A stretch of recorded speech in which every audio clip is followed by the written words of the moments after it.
Greetings and salutations. Welcome back again today. Now, when we talk about AI, cybersecurity, smart cities, or even quantum-safe networks, the conversation often jumps straight into speed, scale, and performance. But how often do we just pause to ask a deeper question about trust, resilience, and what happens when systems are really pushed to their limits? Well, my guest today, he sits at the intersection of those questions. And he's the global CTO at Gorilla Technology Group. And he joined me from Jakarta late in the evening while I was recording from the UK. But he spends his days thinking about national scale systems, AI infrastructure, quantum safe security, and what it really takes to build technology that not just governments, but societies can rely on for decades. Not just a product cycle. And we'll also talk about why quantum risk is already a present concern, how regional realities shape AI infrastructure in different ways, and why sustainability has to be engineered, measured, and proven rather than just talked about. And what I love most about this one, it's grounded and just an honest conversation about what breaks first when companies scale too fast, why trust has to be designed right at the foundations on day one, and how good engineering preserves choice rather than locking us into fragile decisions.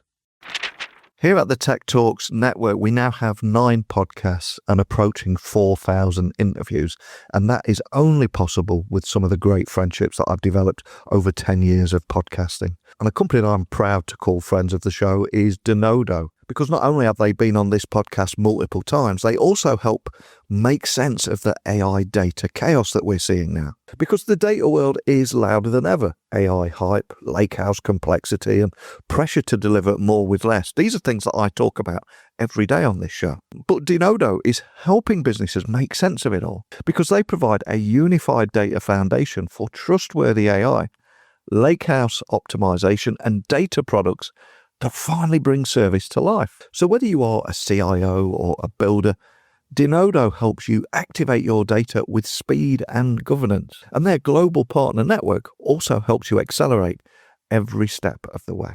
So if you're ready to unlock real outcomes, simply visit denodo.com today. But now it's time for today's interview. Let me introduce you to today's guest. So a massive warm welcome to the show. Can you tell everyone listening a little about who you are and what you do? Thank you for having me on the show, Neil. It's really great to be here. My name is Rajesh Natarajan. I'm the global CTO at Gorilla Technology Group. I have a very interesting job here at Gorilla. My work actually sits at the crossroads of AI, cybersecurity, and network infrastructure.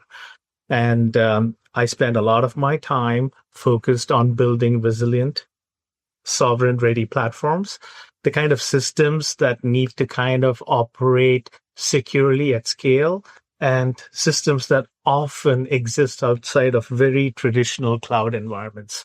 So I spend a lot of time thinking about how today's technology decisions shape trust and resilience for the next decade. Wow, you're not joking. It really is an incredibly cool industry to be working in. And on this podcast, yes, we've covered quantum computing, AI infrastructure, and smart city platforms. But at Gorilla Technology, you span all of these things. And I'm curious, from your perspective as CTO, what is that unifying problem that you're actually trying to solve across all these domains? And where do organizations most often misunderstand the role of advanced technology in national scale systems? Because we've seen a lot of mistakes. We've seen businesses struggle to get ROI from tech investments. But so what are you seeing here? Well, Neil, at the core, I like to believe that we are solving a very interesting problem of trust and resilience. Whether it's AI infrastructure, quantum safe security, or smart city platform, the challenges tend to be the same. How do you build systems that continue to operate securely, predictably, and at scale? And more importantly, when the conditions change, when connectivity is constrained, and when adversaries are extremely sophisticated. And I think this is where most organizations also fall prey to the common misunderstanding that advanced technology isn't thinking about its features and performance alone. But at national scale, technology is really about systems engineering. It's about governance. It's about interoperability, lifecycle management, and more importantly, failure modes. Yeah. If you take the example of AI, it doesn't help if the data pipeline isn't trusted. Mm. This is a huge problem today. Quantum safe crypto doesn't help if the key management mechanisms are fragile. Smart cities don't work if the edge systems can't operate independent of the cloud when the cloud is unavailable.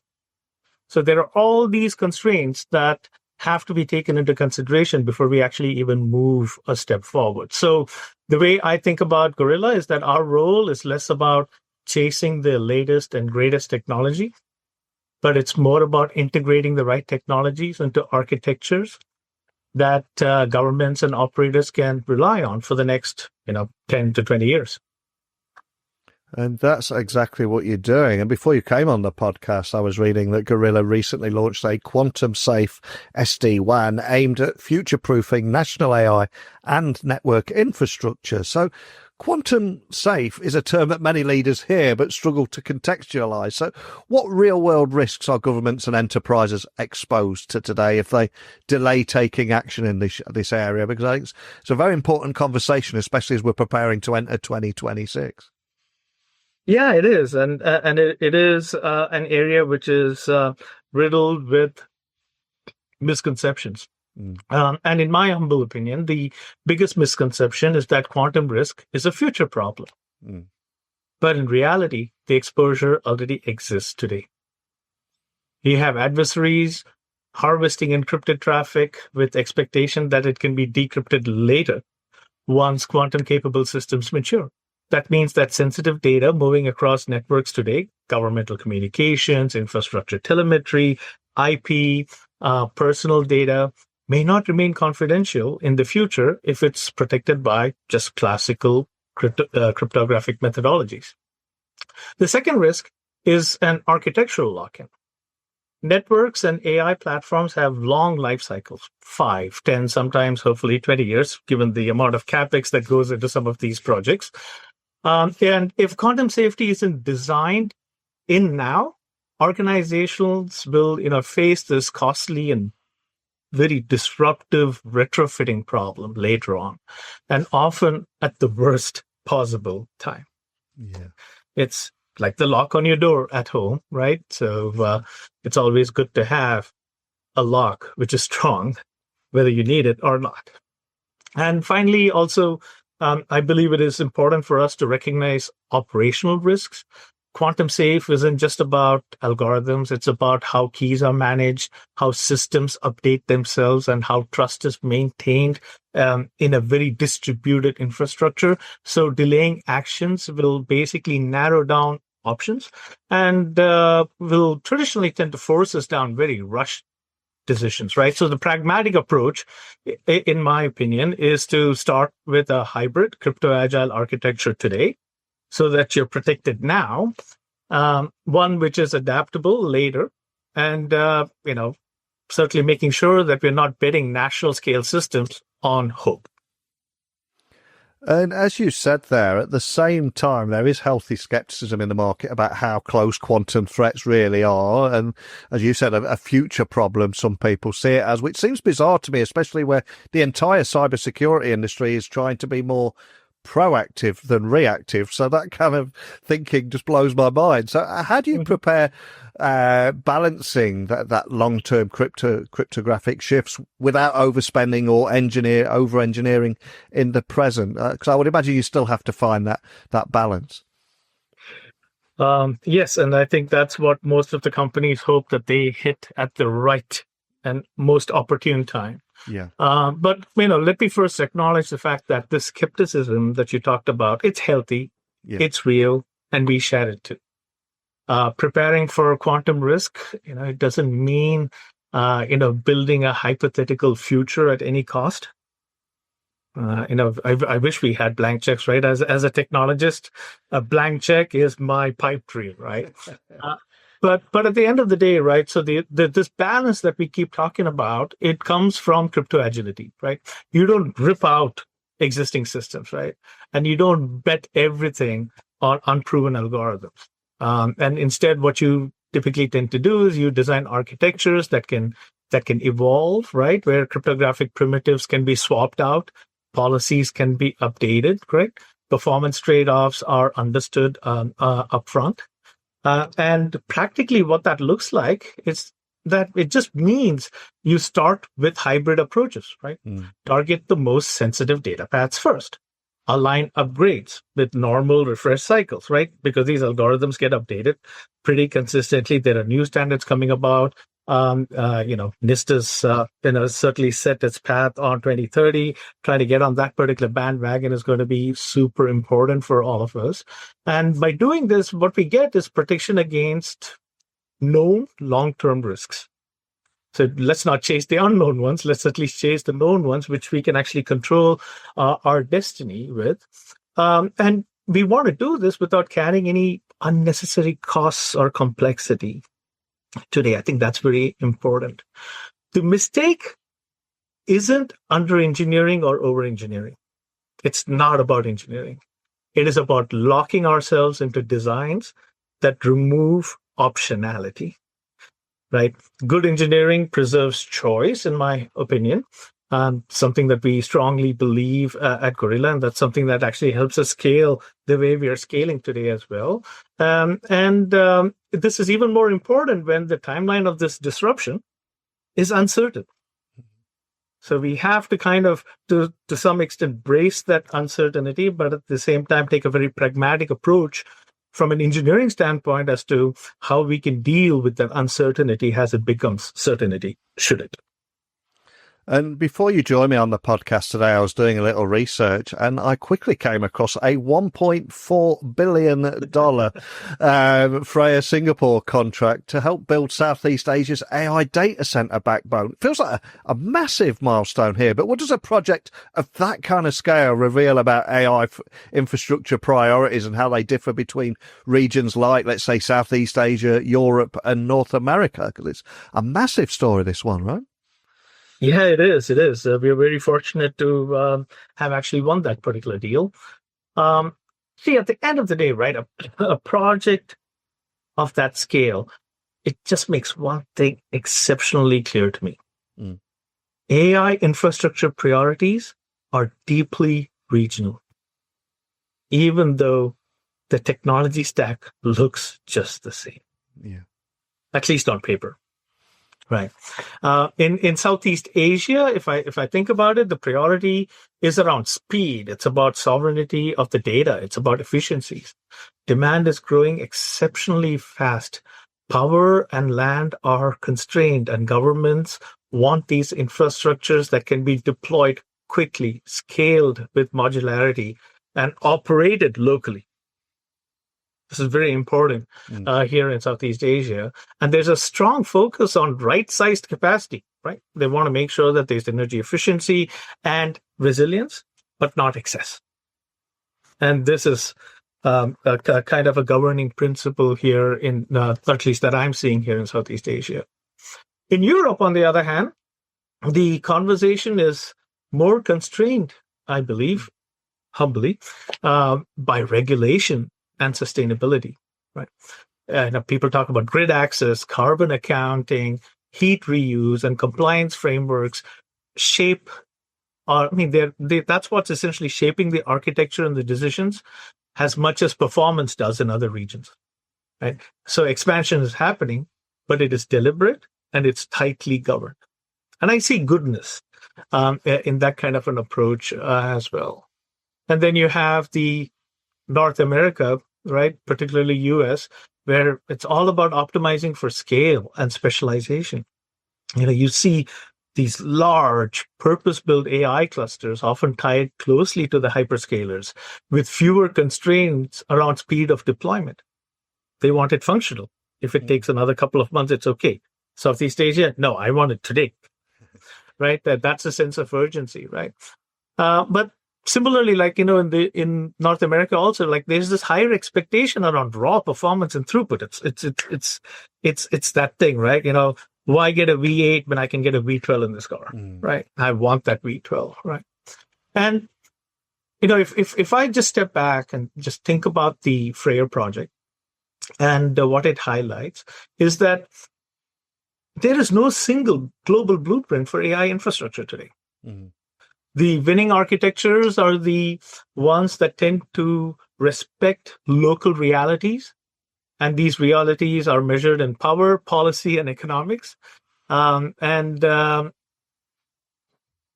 end goal or the end expectation is that there is still these implementations that are technologically future-proofed. And that is also important for them, right? I mean, the CapEx investments into these things are just ridiculously high. The more you squeeze out of it, the better off everybody is. And that seems to be the main goal across the world today.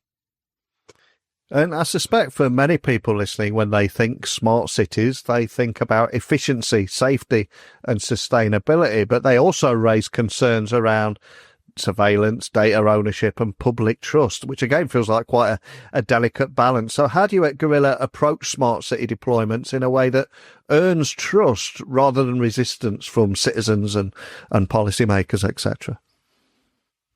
I like this question. I like this question a lot. I'll tell you what my philosophy is. Trust is the starting point. Yeah. It is not the outcome. Smart cities fail when they're framed as technology deployments instead of social systems. And our approach is to build around three principles. First, purpose limitation. Technology is deployed to solve clearly defined problems like traffic safety, emergency response, not broad, open-ended surveillances. Second thing is data sovereignty and governance. We want to make sure that cities retain control over their data with clear policies on ownership, access, and retention. If the citizens don't understand where the data lies, who's got access to it, how is it going to be used, then their trust on that system will automatically erode. And the third thing is architectural restraint. I didn't say resilience, but I used the word restraint over here. And the reason the reason why I say that is because we tend to push a lot of intelligence to the edge wherever possible, so that data does not cross thresholds unnecessarily. It doesn't have to be centralized unless and until there is a clear operational reason to do so. And that is not thinking about, hey, if I had this data with me, what can I do with it tomorrow? Right? And it's more about, if I have this data with me, what do I need it for today? And how do I safeguard it so that it doesn't become a problem tomorrow? So that viewpoint is very, very different.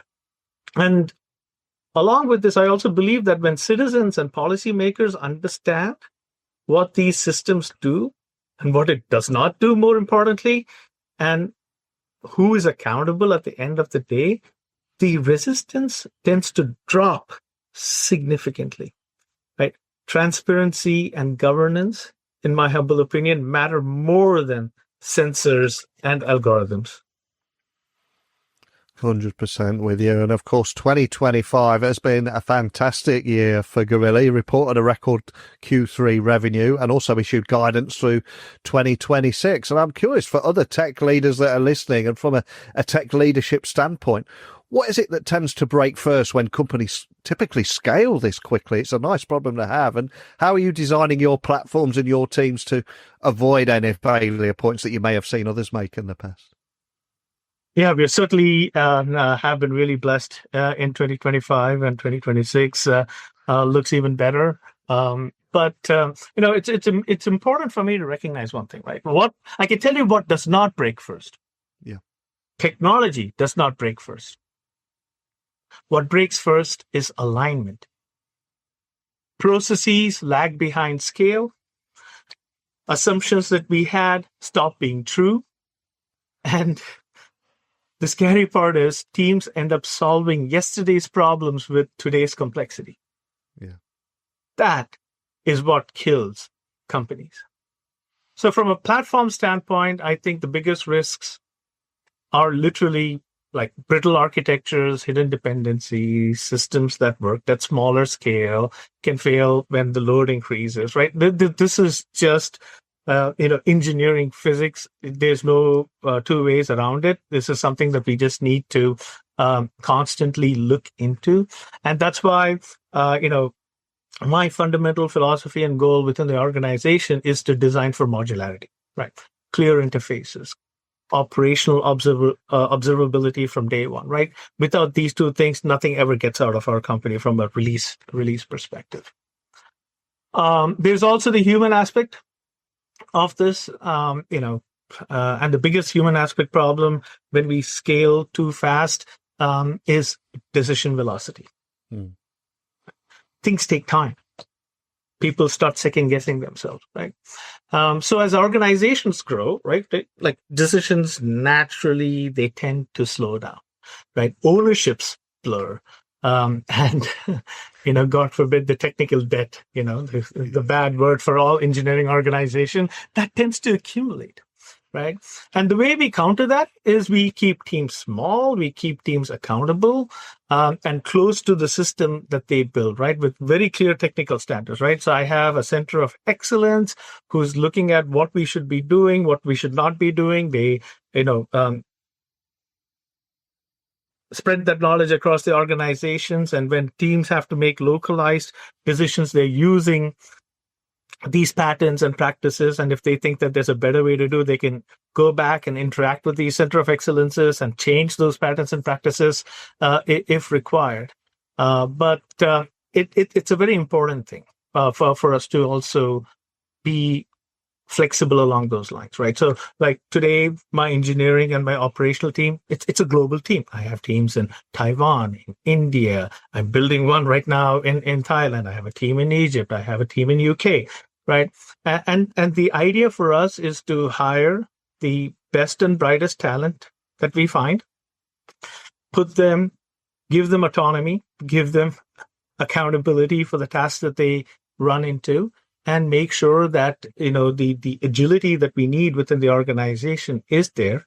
But at the same time, there's also contribution back into that center of excellence so that we can actually scale knowledge just as fast as we are scaling our business, right? So I think that's the most important thing. And I hear a lot of leaders talk about, growth needs to be sustainable. We have to be careful. I agree with that, right? But scaling for sustainability, I don't believe it's about moving slower, right? It's about removing friction before that friction becomes a failure, right?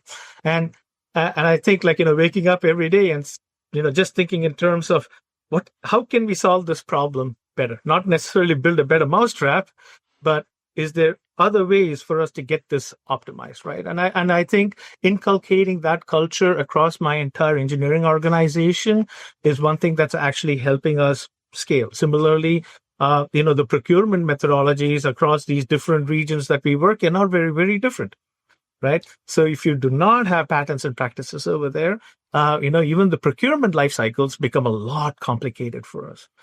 So that's why that regional presence, that regional knowledge is exceptionally important for us. And I'm glad you raised that, because we are at a time where greenwashing is a very real problem, and sustainability is positioned by Gorilla as a measurable engineering principle rather than a branding exercise, which feels incredibly refreshing, especially with initiatives like the One Amazon Impact Fund. So how do you technically validate that digital infrastructure projects are delivering that measurable, real environmental incomes rather than just indirect promises? Because it comes with a big responsibility, doesn't it, when you set out on something like this? Yes, especially when you're talking about, trying to save about 25 to 30% of world's freshwater reserves. It is a very scary value proposition for us to go after. And it certainly is a very humbling value proposition as well, because it brings a lot of things to light. We spoke about performance. We spoke about security earlier on today, right? And we treat sustainability exactly the same way. If we can't measure it, it isn't real. Yeah. Right? Number one mantra for us. So at a technical level, what that really means is that, we have to instrument infrastructure end to end. We measure power consumption at the workload level, not just at the facility level, right? We track PUE, energy sources, utilization efficiencies, carbon intensity over time, right? And these are not one-off reports, right? We do this rigorously on a weekly, on a monthly basis. From edge and IoT systems, we look for device lifespan, maintenance costs, data efficiencies, and how much insight are we generating per unit of energy consumed. It's great. I have a camera. It's looking at a wall. There's nothing walking by over there. Why did we put the camera there? Or why did somebody put the camera over there? Right. Yeah. Even just like, some common sense can go a long way. Initiatives like One Amazon, that validation goes a step further for us. Because, you talked about greenwashing, right? Yeah. And for us, like environmental outcomes, they have to be tied to verifiable telemetry.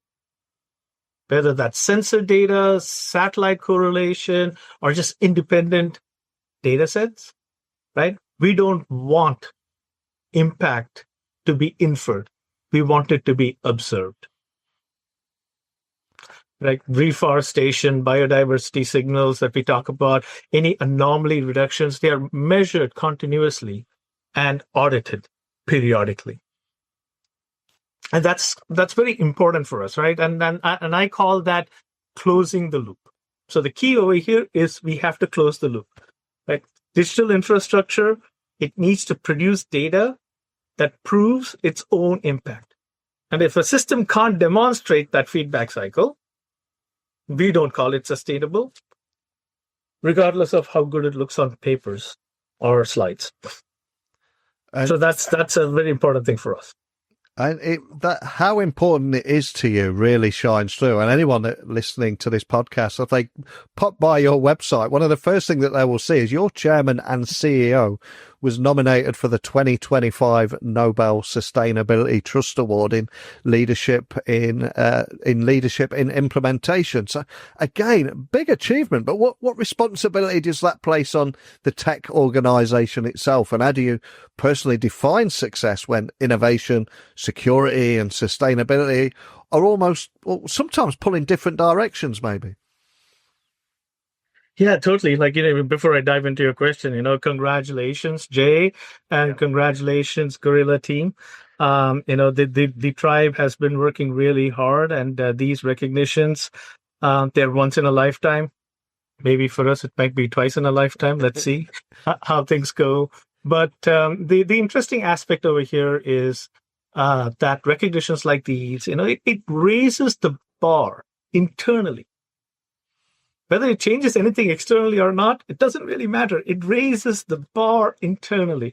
The day we announced that the way the tribe showed up at work, everybody had their head up high, their chin high, they were proud, and then they went straight into work to see whether what they were doing was really sustainable or not, right? So in my opinion, it kind of reinforces that our responsibility is to deliver.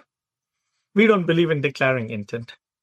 Like we like our work for it to kind of speak for itself. Now, for a technology organization, right, it means that every single architectural decision has to stand up to 3 tests at once now. Right? 1, does it advance capability? Typical engineering, right? Second thing, does it reduce risk? Social aspect of it. And now we added the third one, which is, does it do so efficiently over the full life cycle of the system? Not just at startup or when nobody's using it, correct? But for the full life cycle of that system. And if it satisfies, if it only satisfies 1 or 2 of these, it's still a no-go for us. It's not good enough, right? So this has become a standard for us at that level. Now, personally, I define success as alignment over time, right? Innovation, security, and sustainability, they all kind of pull you in their own directions in the short term, right? And to me, good technology leadership, it isn't about optimizing for one axis, right? It's about designing systems where the trade-offs are explicit, measured, but more importantly, they are reversible, right?